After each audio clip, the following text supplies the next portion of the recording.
Nuestra pregunta que nos moviliza hoy es, ¿todo para todos o cada uno lo suyo? Y esto en relación al patrimonio familiar y, por supuesto, esta es una cuestión que tiene que ver, por un lado, con la planificación sucesoria y muchas veces también con las estrategias que puede llevar una familia empresaria en relación al desarrollo de su empresa. Y esto significa, ¿lo que tenemos en común es una empresa o en realidad todo lo que nosotros hacemos es para el crecimiento y el enriquecimiento de todos? Y en todo caso, la empresa que tenemos hoy es una parte de lo que esto va a ser en el futuro, pero todo lo concebimos en función de mantenerlo unido, porque si está unido va a tener más valor, vamos a poder, frente a proveedores, frente a consejeros, frente a consultores, vamos a poder tener más fuerza. Probablemente vamos a conseguir algunas ventajas desde el punto de vista quizás impositivo o quizás estructural, y por lo tanto nuestro destino es mantener todo el patrimonio unido.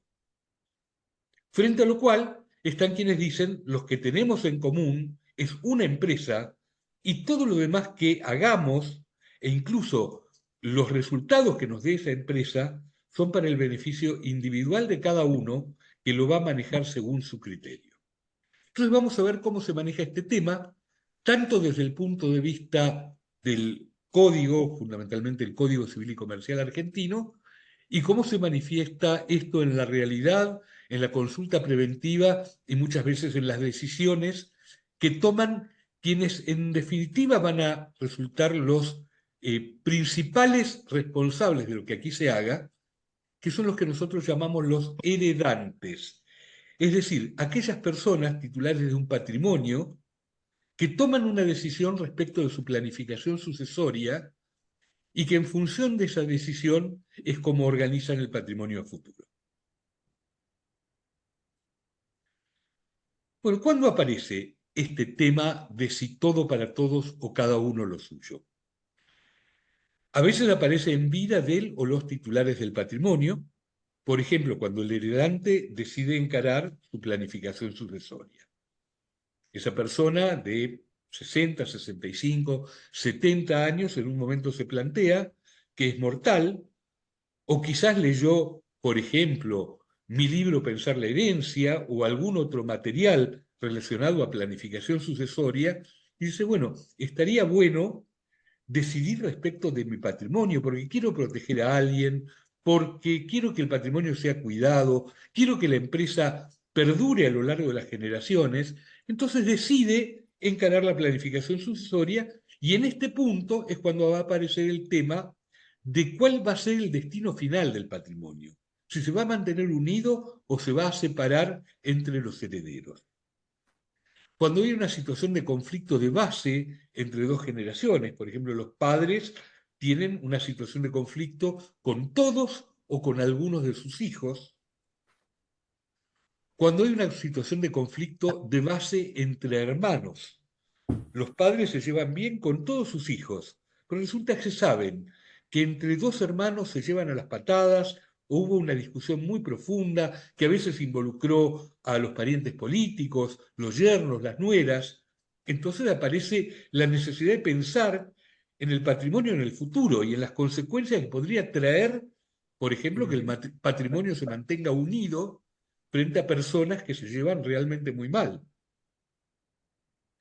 Cuando ocurre una pelea familiar, cuando se enferma o fallece algún potencial heredero, cuando es necesario proteger a algún heredero. Por ejemplo, un heredero que tuvo una dificultad económica seria o un heredero con una discapacidad. Y también aparece después del fallecimiento de él o los titulares del patrimonio, porque entonces son los herederos los que se van a plantear si está bueno que el patrimonio se mantenga unido, si la idea es que se mantenga unido por siempre, es decir, si el deseo es que se mantenga unido a lo largo de las generaciones, o si es provisorio hasta que se ordenen ciertas cuestiones, por ejemplo, mientras siga vivo alguno de los padres, y la idea es después separar el patrimonio. Bueno, todo esto es lo que muchas veces se decide entre los herederos después del fallecimiento del titular original. ¿Y cómo aparece el tema? Como un tema para prever el futuro y prevenir conflictos. Este es el planteo preventivo de este tema. Como respuesta a una situación de conflicto ya dada, como consecuencia de alguna situación que obliga a planificar, por ejemplo, una discapacidad. ¿Qué establece la ley argentina? Y en este punto hay dos grandes caminos. Un camino es la partición del patrimonio, es decir, la ley dice que bajo ciertas circunstancias el patrimonio se puede dividir entre los herederos y establece cómo. Digamos que el actual Código Civil y Comercial fue redactado fundamentalmente por jueces. Lorenzetti, Aida Kemmelmacher de Carlucci, Hayton de Nolasco, ellos fueron la comisión redactora del Código Civil y Comercial. Miembros, en dos casos, de la Corte Suprema Nacional en ese momento y una integrante o exintegrante en ese momento de la Corte Suprema de Mendoza.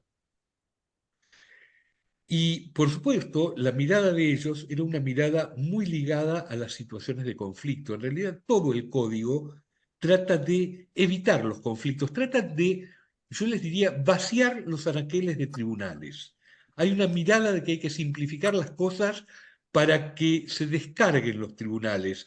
Con mucha claridad en el Código Civil y Comercial se entiende que los tribunales no se descargan a partir de que la sucesión la hagan los escribanos, que es lo que se está proponiendo ahora, que no va a cambiar en mucho la situación de atosigamiento de los tribunales, sino que al contrario el tema es tener mecanismos para que los juicios no se eternicen. Y es por eso mismo que el tema de la partición del patrimonio es un tema al cual el Código Civil y Comercial le da mucha importancia. ¿Por qué? Porque la observación sociológica judicial es que el tema de la partición es quizás uno de los temas más complejos en el marco de las sucesiones. Y por lo tanto, el Código Civil y Comercial establece mecanismos de partición que antes no existían y que están llamados precisamente a simplificar el camino de las sucesiones complicadas.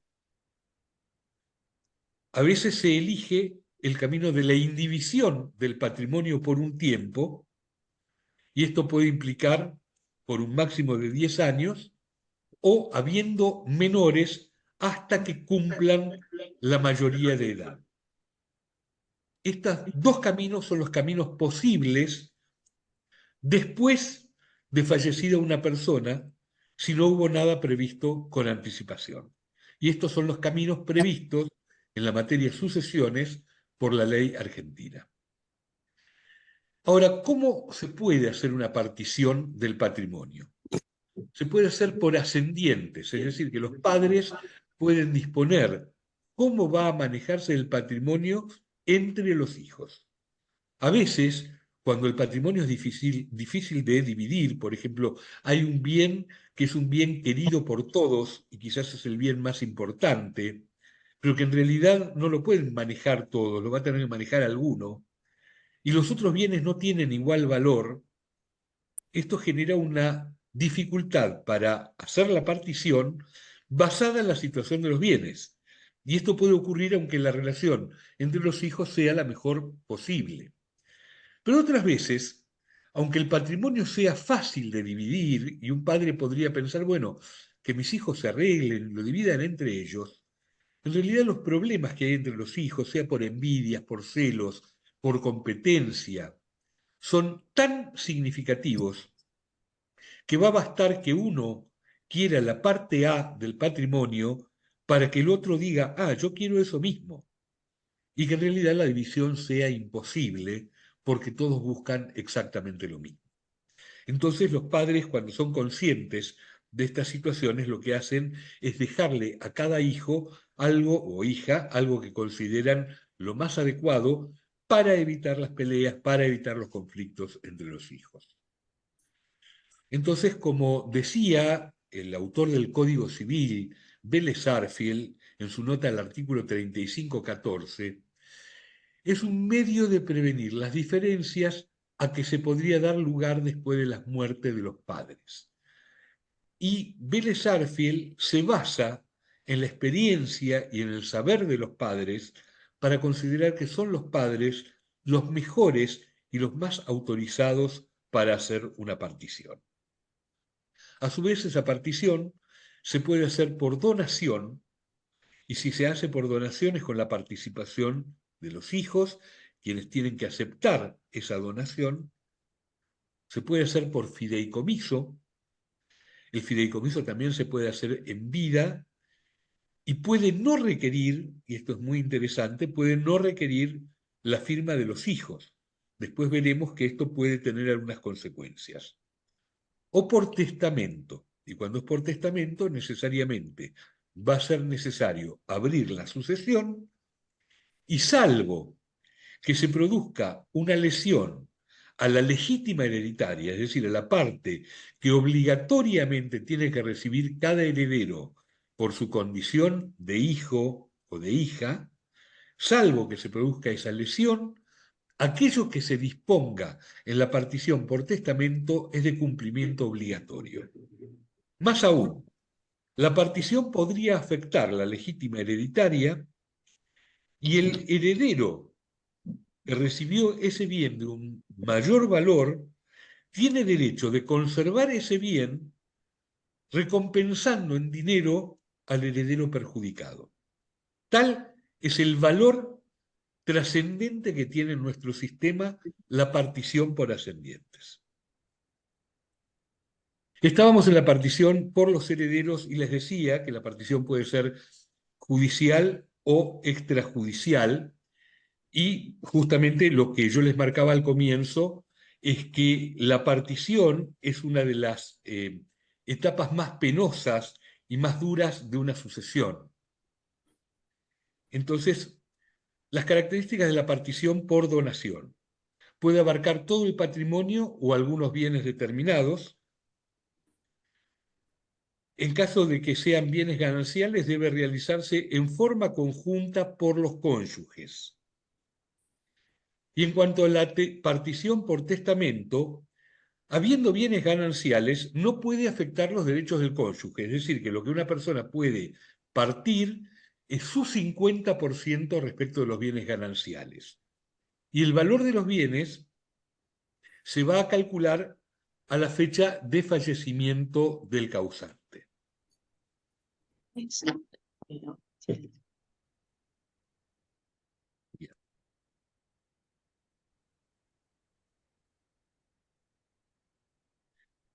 Bueno, la partición por fideicomiso solo es recomendable cuando no hay conflicto entre herederos, y esto hace más fácil la gestión y ahorra costos.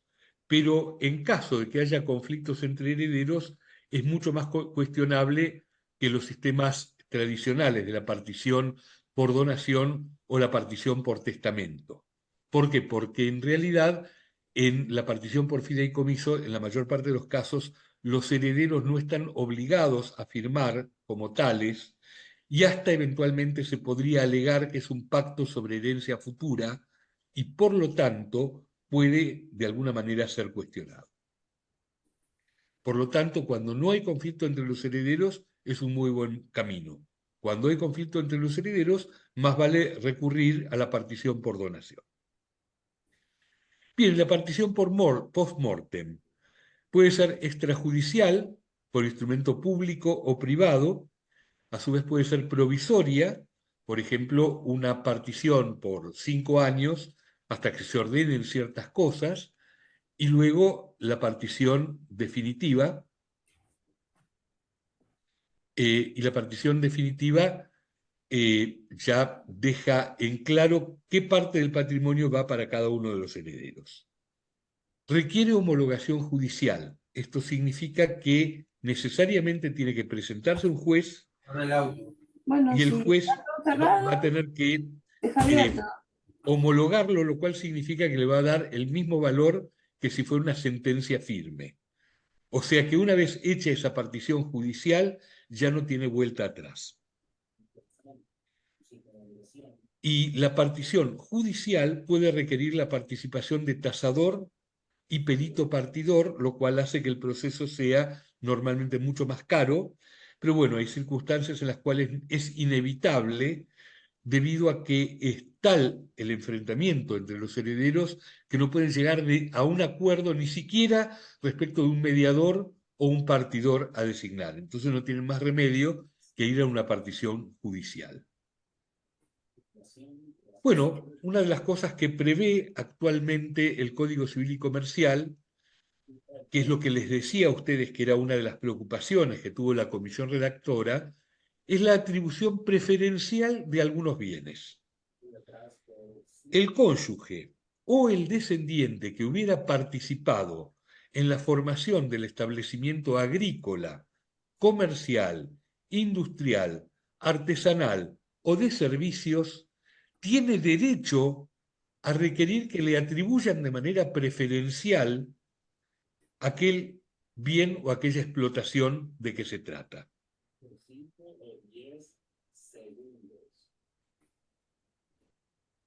Ya pasa el tiempo, pues simplemente ahora vas a encender el Bluetooth en tu auto, que va a ser la pantalla principal. De la misma manera, simplemente vas a abrir la tapita de su cargador de su teléfono hasta que aparezca la ventanita para conectar.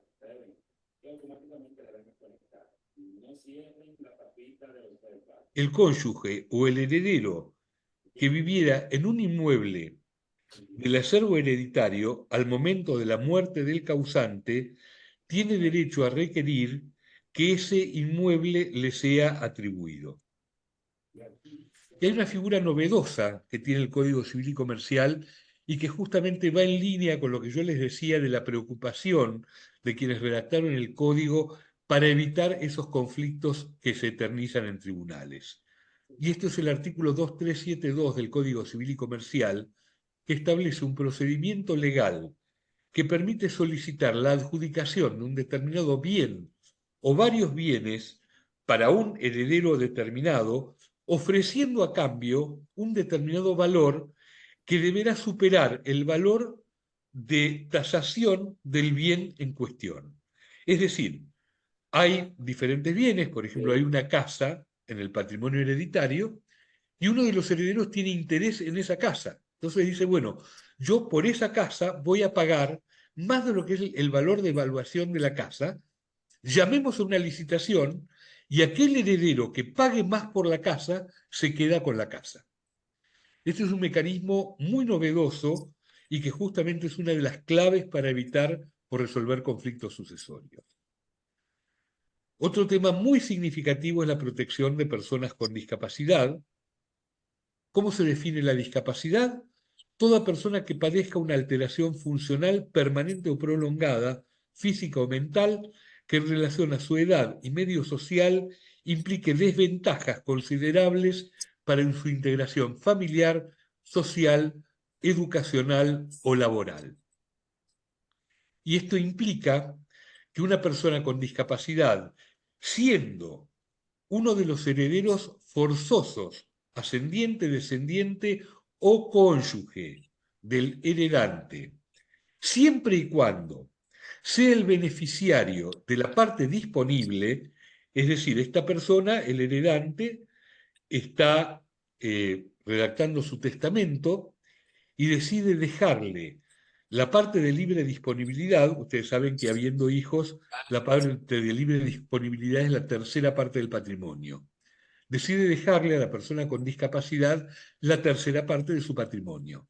En ese caso, además de dejarle la tercera parte del patrimonio, de las dos terceras partes restantes, va a poder sacar un tercio adicional para beneficiar también a la persona con discapacidad.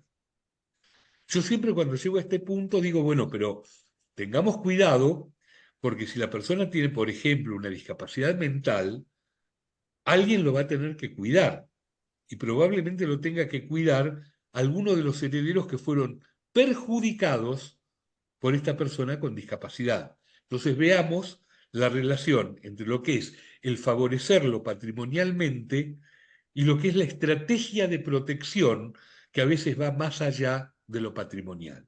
A veces más vale no dejarle tanto patrimonialmente a una persona con discapacidad, pero dejar la buena voluntad de parte de los otros herederos para que se hagan cargo de una manera efectiva y honesta de la persona con discapacidad. Bueno, ¿y cómo se puede mantener el patrimonio unido? Por testamento. La totalidad de la herencia puede mantenerse unida durante el lapso de 10 años. Es el lapso máximo establecido por el Código Civil y Comercial, y en el caso de un establecimiento comercial, industrial, agrícola, ganadero, minero o cualquier otra unidad económica o las acciones de la sociedad en la que es principal socio o accionista, durante 10 años o hasta que todos los herederos sean mayores de edad. Y por donación, con el mismo límite, incluso poniéndolo técnicamente como condición o carga de la donación. Una cosa muy interesante es que la indivisión del patrimonio también la pueden disponer los herederos aún en vida del causante cuando se trata de un establecimiento comercial, industrial, agrícola, ganadero, minero o cualquier otra unidad económica, y esto lo pueden disponer los herederos, participen o no el causante y su cónyuge. Esto es Siguió, una ¿a de vos las te parece? características. ¿Perdón? No, ¿Sí? perdón, fui yo que me conecté ahora, no sabía que habían retomado y me perdí Sí, una parte, después le vamos a discúlpame, mandar la grabación, discúlpame. Dale, lamento la dale, dificultad. Entonces gracias. decíamos, eh, el artículo 1010 del Código Civil y Comercial permite que cuando el titular o los titulares del patrimonio, por el motivo que sea, no quieren llegar a un acuerdo con los herederos, a veces el motivo es simplemente que niegan su condición de mortales. Como se consideran inmortales, dicen nosotros no tenemos por qué prevenir nada, si algún día me pasara algo, dicen estas personas, ustedes ya lo recibirán a través del juez. Pero muchas veces los hermanos entre sí se dan cuenta que lo que va a quedar es un verdadero desastre.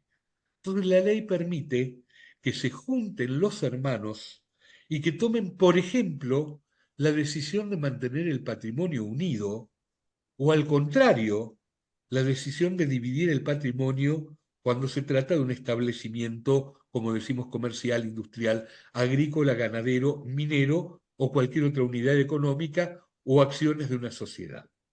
¿Tá?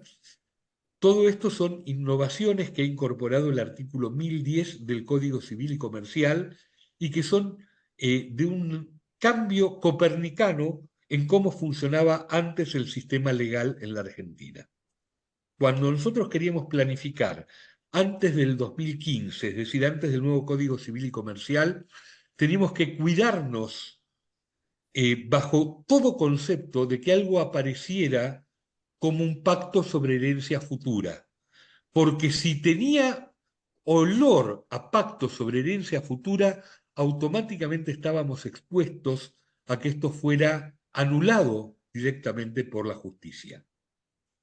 Hoy el artículo 1010 permite este tipo de pactos con el solo objetivo de que tengan por finalidad mantener la unidad de gestión o evitar conflictos.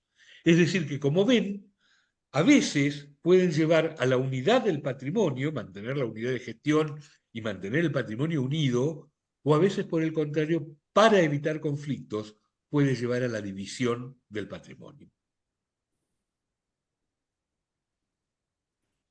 Bueno, esto era lo que les decía, mantener el patrimonio unido por acuerdo entre los herederos.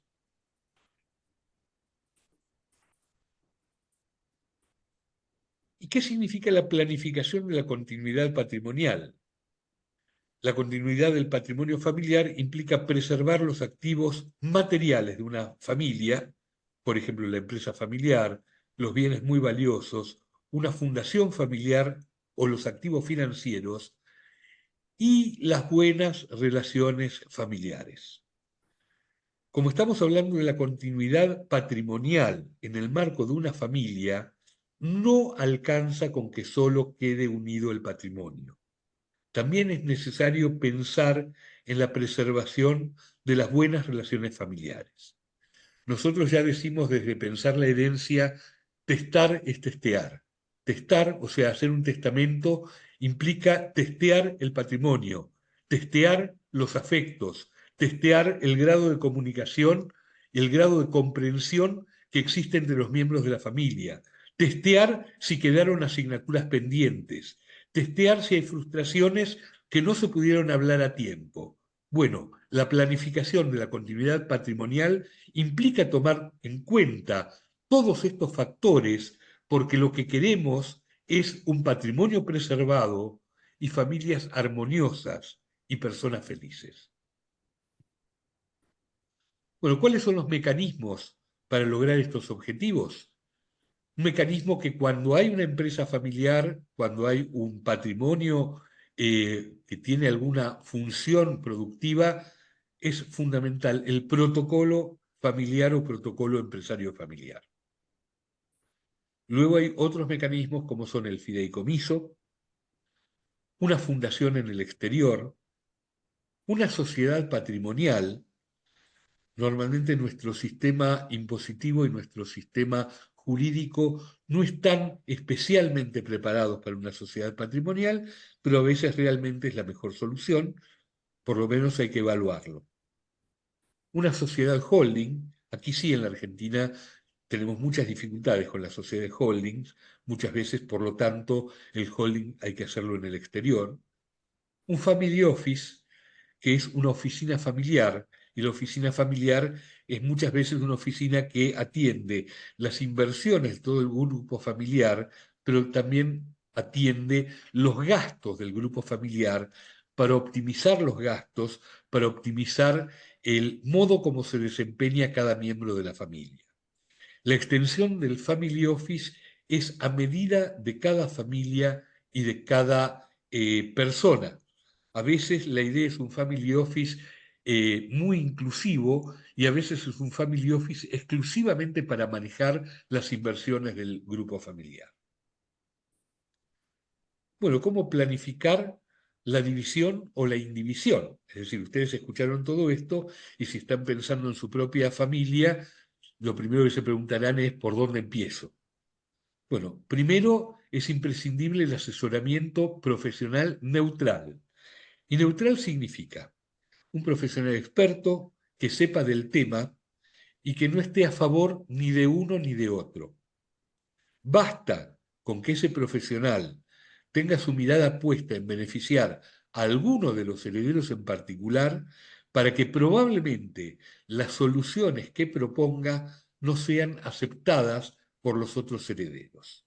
Sí puede ocurrir que el profesional esté del lado del heredante, es decir, que el profesional sea un asesor de confianza del heredante. En ese caso, por experiencia lo digo, una de las cosas que hay que tomar muy en cuenta es hasta qué punto la relación transferencial entre el heredante y ese profesional de confianza es la adecuada.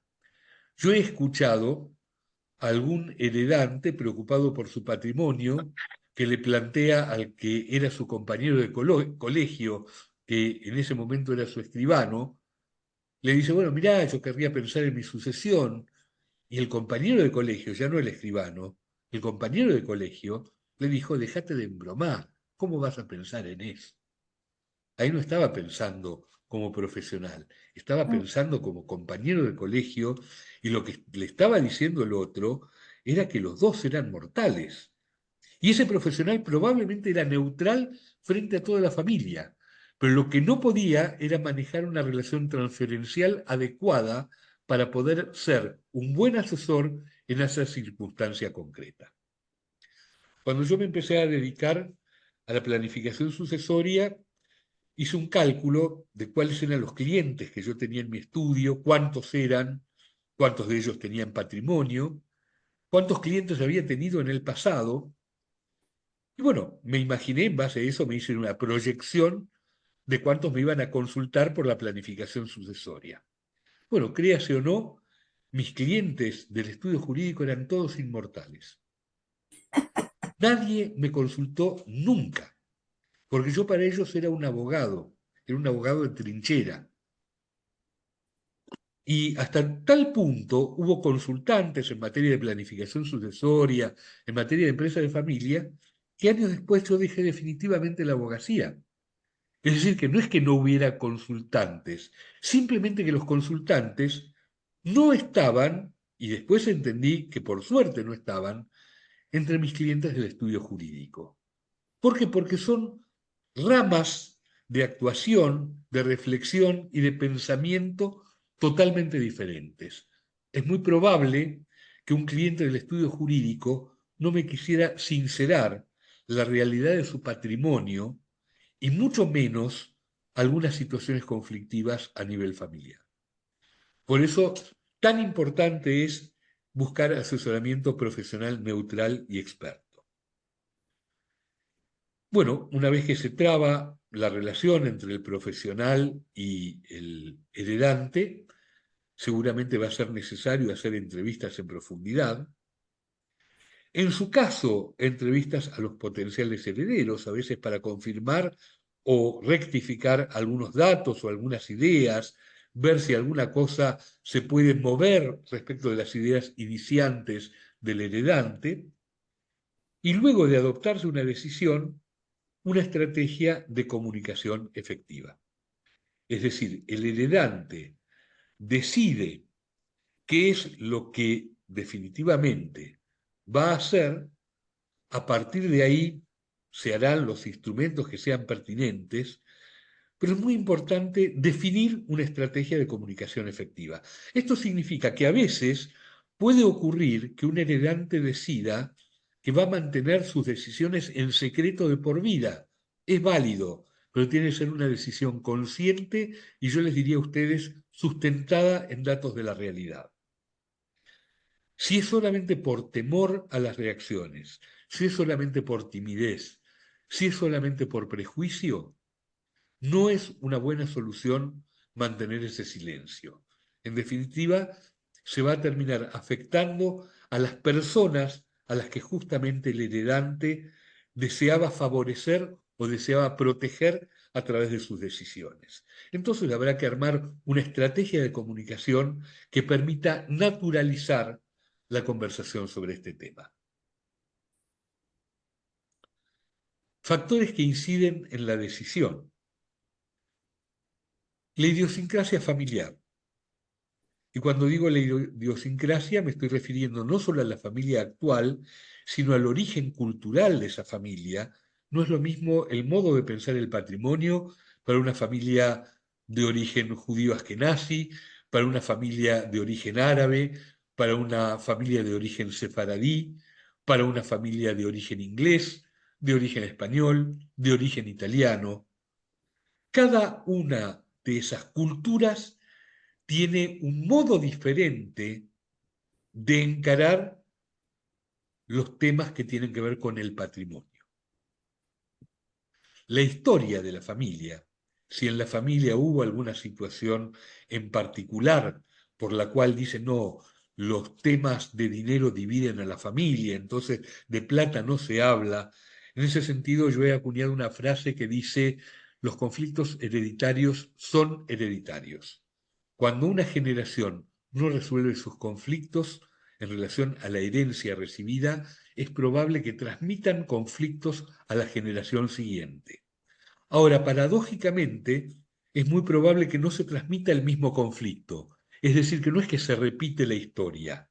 A veces lo que ocurre es exactamente lo contrario. Como se pelearon por plata, entonces no se habla de plata y se considera que esa es la forma de no pelearse. Entonces, cuando no hay más remedio que hablar de plata, todos sienten que eso es una transgresión al mandato familiar que los pone tan tensos que terminan peleándose por una cucharita. ¿Ah?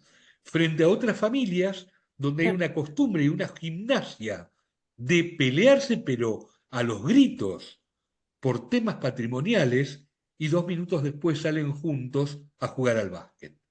¿Ah? Entonces, la historia familiar en gran medida signa el modo como esto se va a manejar a lo largo del tiempo. las características del patrimonio. A veces hay patrimonio que es muy difícil de dividir, o claramente si ese patrimonio se divide, como decía el Martín Fierro, se lo comen los de afuera, ¿tá? Ujú. Y por el contrario, hay otros bienes patrimoniales donde uno dice claramente, bueno, esto tiene que ser para fulanito que le gusta el campo y es un campo, y menganito no sabe ni dónde queda el campo y en cambio es un industrioso, y lo otro que hay es una empresa industrial en la cual él trabaja. Entonces, bueno, claramente está cantado cómo tiene que ser la división. Yo tuve un caso del que aprendí mucho.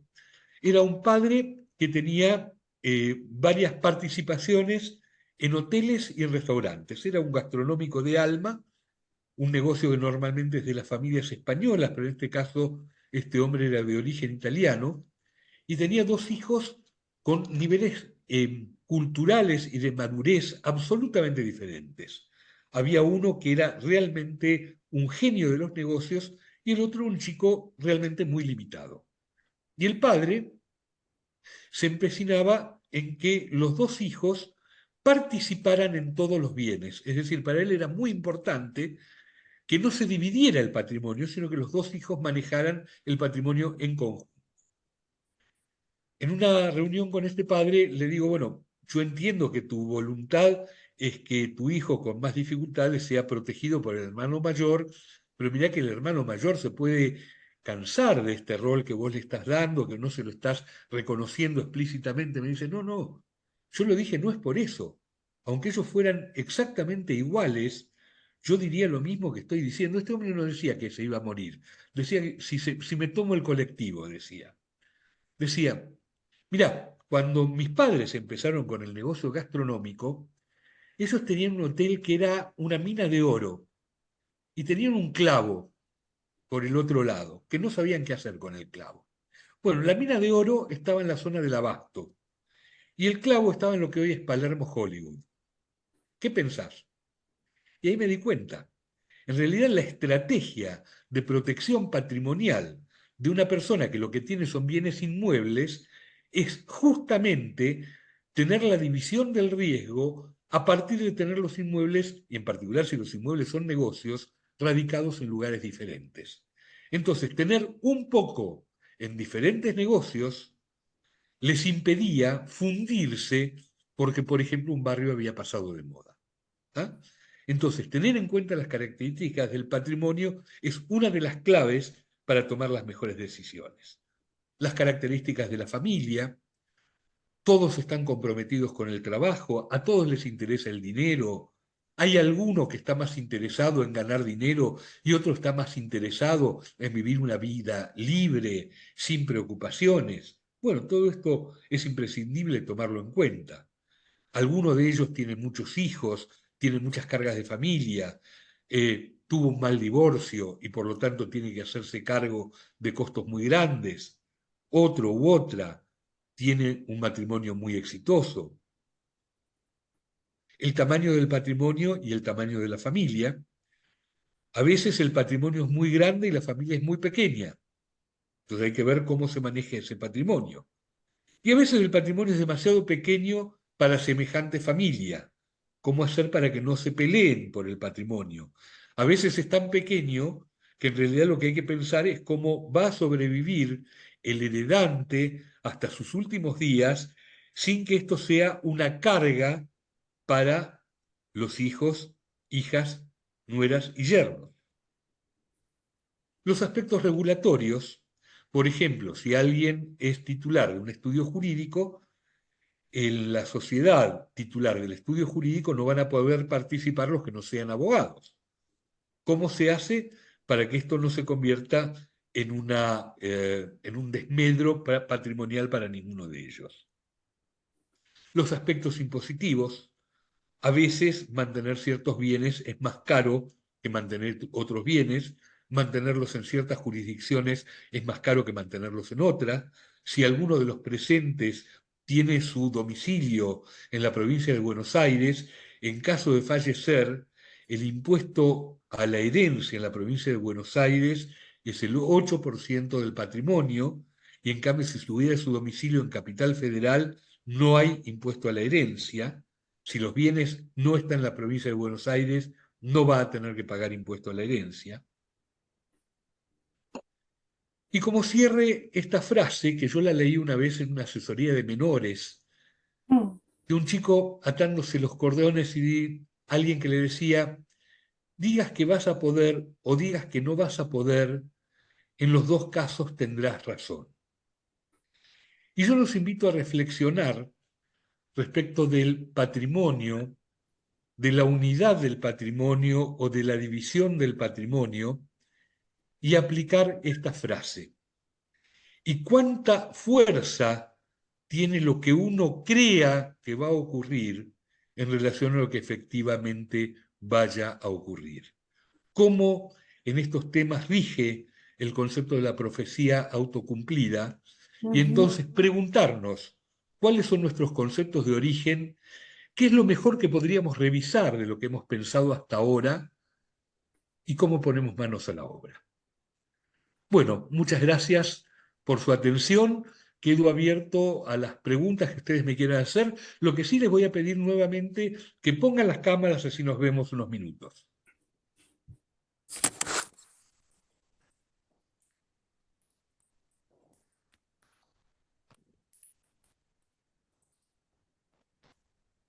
Bien, bueno, ¿tienen preguntas, comentarios?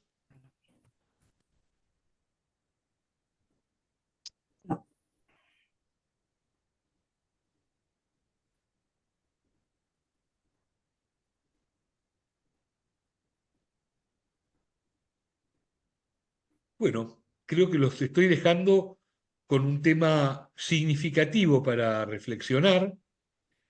Cualquier duda que tengan ustedes se pueden comunicar a la misma dirección en la que recibieron la invitación, comunicaciones@caps.com.ar, y mañana o a más tardar pasado van a estar recibiendo la presentación.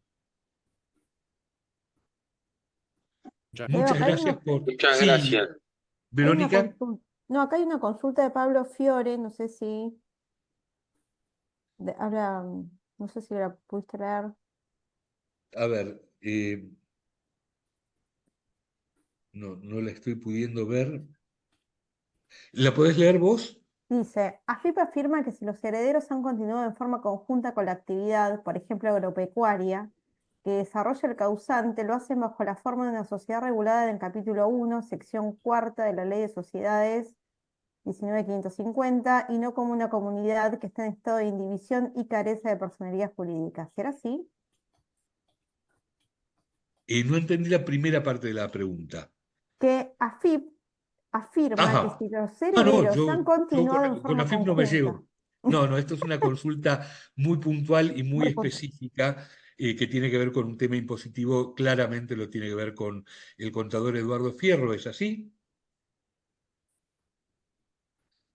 Bien. Eh, Hola Leo, ¿qué tal? ¿Cómo ¿Qué va? tal? ¿Cómo estás? Bien, bien. Estaba leyendo la pregunta y es un poco, dice, AFIP afirma. ¿De dónde lo afirma? La sociedad regular en la sección 4 de la ley de sociedades es como una especie de formalización de una sociedad de hecho.